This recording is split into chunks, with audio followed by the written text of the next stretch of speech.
As unexpected history moves forward on TikTok and YouTube, I think it's time to let you know a little bit about me. The short version is I'm nobody special. I just have a passion for history. I'm not quite 52 years old. I've been married to my best friend since 2005. We have 4 children, a 40-year-old daughter and 3 sons, 34, 31, and 29, and 6 absolutely gorgeous grandchildren. Speaking of my kids, this fact stumps almost everyone the first time they hear it. My youngest son, my namesake, is my parents' first grandchild, but he's not their oldest. I'll give you a few seconds. If you guessed we're a blended family, you win the prize. Although I'm really just kidding because I can't afford a prize. They're all my kids. The only time I say step anything is when I have to explain how I have a 40-year-old daughter and a 6'3" son when my wife is 5'2", kinda, and I'm 5'8" on a good day. I myself am the second oldest of 10 children, from a good old-fashioned Irish Catholic family. Plus my parents didn't have color television in their bedroom for the longest time. Of those 10 children, I am also the oldest male child, with 11 years separating me from my oldest brother. My other brother followed him about a year and a half later, because of course he did. All that means is that there were 5 girls born between us. I was outnumbered 6-1 by estrogen factories before my brothers came around. We're still outnumbered 3 1/3 to 1. I used to pick on my sisters mercilessly, still do actually, by saying some of the most misogynistic things just to get under their collective skin. I never meant any of the things I said. It was all just in good brother-sister fun. But if you knew me, you'd know that sarcasm is my preferred communication method, and I'm far too old to change that particular aspect of my personality, at least where my sisters are concerned. Have I carried that forward into other aspects of my life? Kinda. I do pick on my wife, my daughter, and my daughters-in-law, but it's all in good fun, and they know it. My granddaughters will forever be under my protection, but I will never tell them that their femininity prevents them from doing what they want, from being who they want to be. I'm not a classically educated man. In fact, I made it through high school by the skin of my teeth. That's not to say I couldn't do the work, I just didn't. School bored me, always has. I didn't want to be told what to learn. I wanted to learn what I wanted to learn when I wanted to learn it. Now, I tell you all of that so you can understand a bit about my childhood. Mainly why I didn't get the education I willingly didn't get. Something I now deeply regret. My older sister is about 3.5 years older than me, so she took great pleasure in playing school as a child, with me as her student. I was writing my full name by the time I was 1.5 years.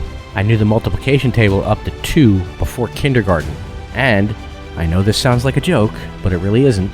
I used to read the Encyclopedia Britannica for fun. By the time I hit 8th grade, my reading and comprehension level has surpassed most college students. And now you know why school bored me terribly. It also didn't help that I spent most of my school years in Catholic schools, which, as time has proven, are not exactly the best for gifted children, although nobody really knew that at the time. None of this is to brag about myself, although listening to it makes it seem like I am. I tell you this because I want you to know that I realize that I have wasted everything I've been given. All of it. I'm a veteran of the United States Army. As I noted in a previous video, I'm the 3rd generation of 4 to serve in the Army. My youngest son is presently serving. I went in immediately after graduating high school, and while I would certainly be willing to do it all over again, I'd wait until I matured enough to realize that I don't know everything. I didn't then, and I don't now, but it is what it is.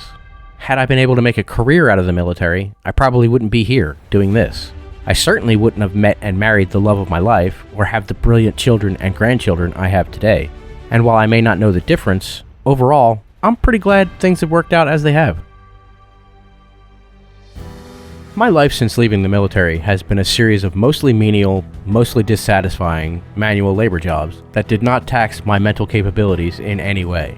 Don't get me wrong, I did those jobs to the best of my ability, oftentimes becoming one of the best employees, or so I've been told, even as dissatisfying as many of those jobs were.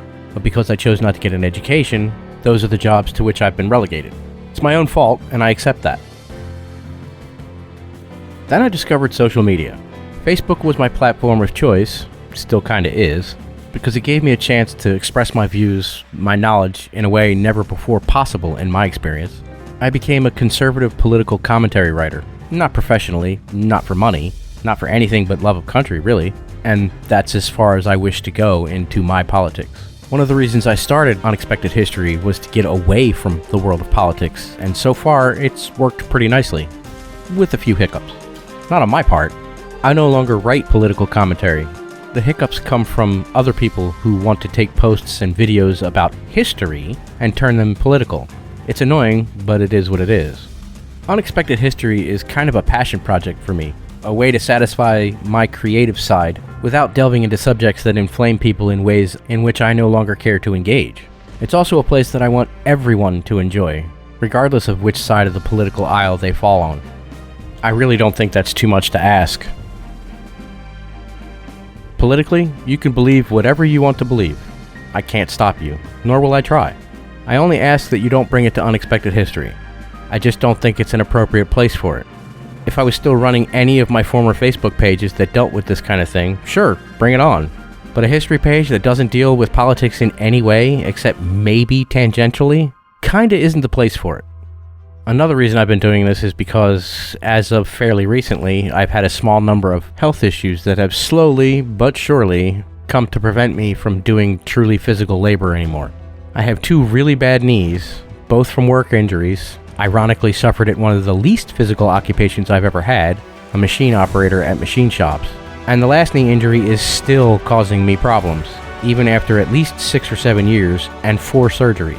Lately, however, I've had a weird neuropathy affecting my left hand, to the point where I have to concentrate greatly to hold anything with it, and certainly nothing heavy. Even typing a script for a video is a laborious process, as I've been reduced to using one hand.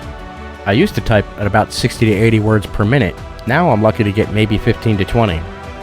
Those same health issues are also why I started my Patreon and Buy Me a Coffee pages, and ask for pledges or donations, as well as for you to subscribe to my YouTube channel. I want to try to make an actual career out of this, and with your help, I can. I eventually want Unexpected History to be one of the best channels on YouTube and TikTok for history content. TikTok has blown up since I started it, a full year after I was told I should, but that was my mistake.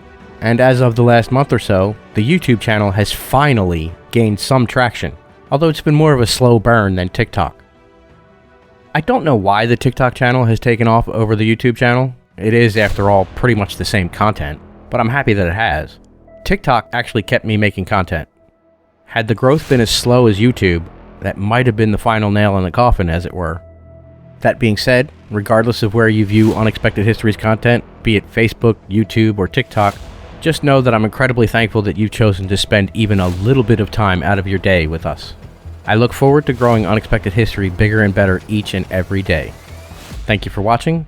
Don't forget to like this video if you enjoyed it, and follow the channel for more Unexpected History in the future. It's like regular history, just unexpected.